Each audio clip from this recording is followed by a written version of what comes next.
And ఇక్కడ F&B అనగానే ఒక కాన్సెప్ట్ వస్తుంది మ్యామ్. ఏంటంటే రెసిపీ స్టాండర్డైజేషన్.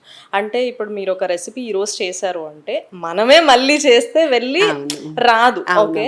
సో మీకు ఇయర్స్ ఆఫ్ ఎక్స్పీరియన్స్ ఉండి రెస్టారెంట్ పెట్టినప్పుడు ఇప్పుడు మీరు ఒకళ్ళకి నేర్పించాలి అంటే వచ్చే చెఫ్కి మీరు వాళ్ళకి ఓకే ఇంత మెజర్మెంట్తో ఇది వేయాలి, ఇంత మెజర్మెంట్తో ఇది వేయాలి అని మీరు ఎలా రెసిపీని స్టాండర్డైజ్ చేశారు ఆ టేస్ట్ కంటిన్యూ అంటే యాక్చువల్గా ఏంటంటేనమ్మా, ఇప్పుడు మన ఇంట్లో మనం ఎవరైనా వండేటప్పుడు ఎట్లా అమ్మా, రోజు మెజర్మెంట్స్ తీసుకుంటామా?